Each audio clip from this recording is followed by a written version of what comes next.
This is law of cosines 6-2 day 1. We worked already in geometry and algebra 2 working with the law of cosines. When we use the law of cosines is when we do not have a right triangle, we have an oblique triangle. And there's two types of triangles, either a side angle side triangle or a side side side triangle. You use the law of cosines to find missing side lengths or angle measures. So here are the 3 sets of formulas. You don't have to memorize these. We'll give you a formula sheet, but they are given below. So we're going to do this first example of a side angle side triangle. Here are the steps. You're going to use the law of cosines to find the side opposite the given angle. Step 2, you can then use the law of cosines because you have a pair. You have an angle and the side opposite to it, because law of sines is faster than law of cosines. And then step 3 is you can find that third angle by using the triangle sum theorem. Subtract the 2 given angles from 180 degrees. So here's our first example.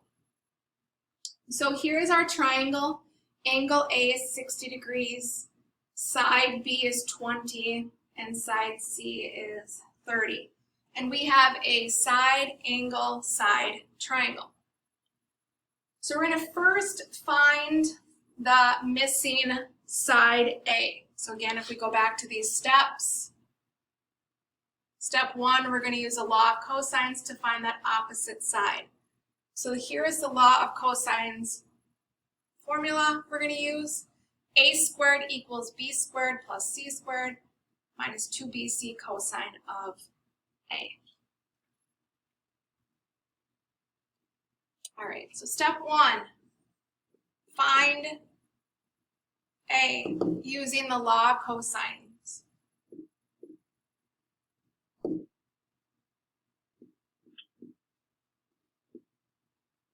So the formula is A squared equals B squared plus C squared minus 2BC cosine of A.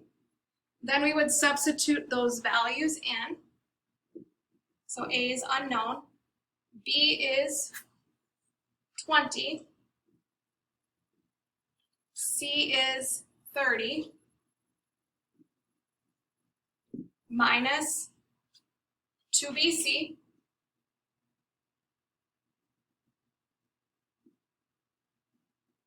cosine of angle A, which is 60 degrees.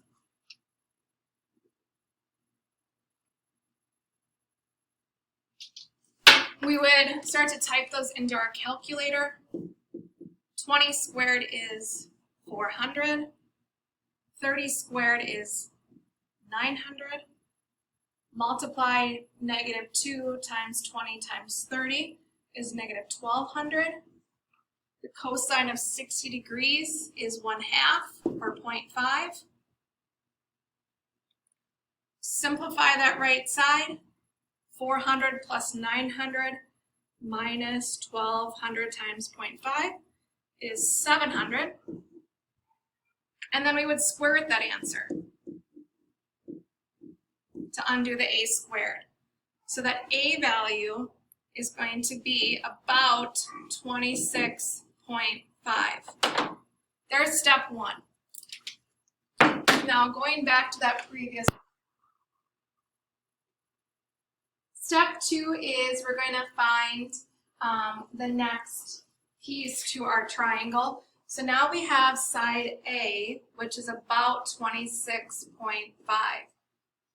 We now have that pair. We have the big A and the little a. So we can now use the law of sines.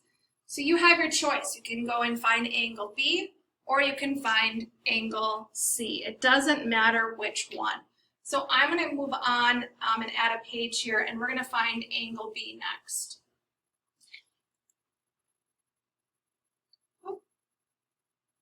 To add a page here. All right.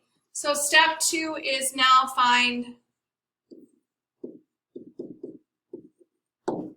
angle B by law of sides.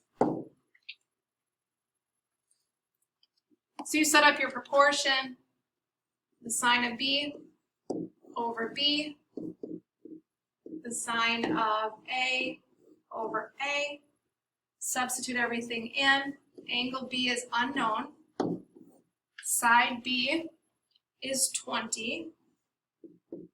Angle A was 60.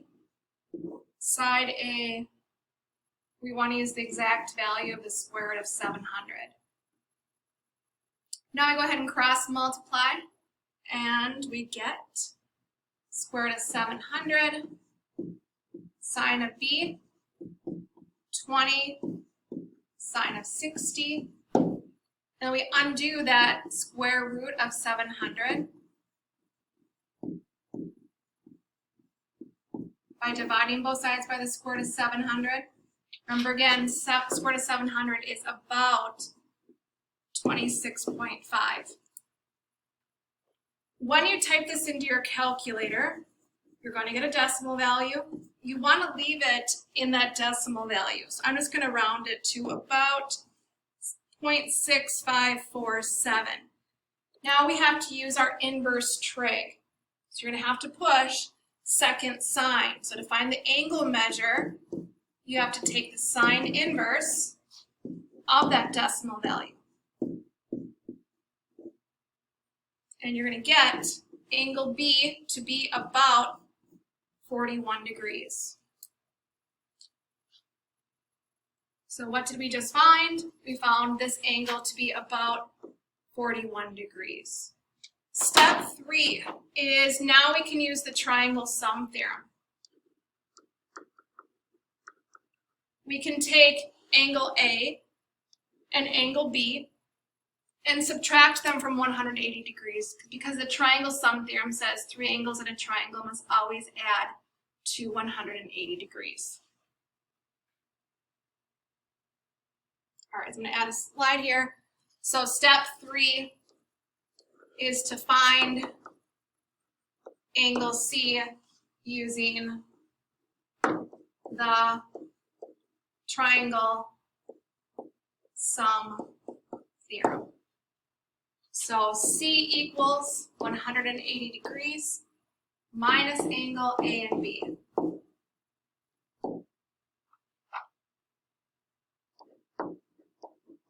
So angle A was 60 degrees, angle B was about 41 degrees.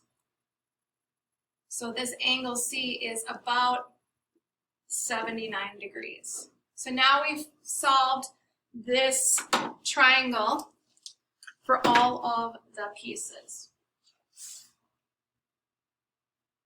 Here's this one at 79 degrees.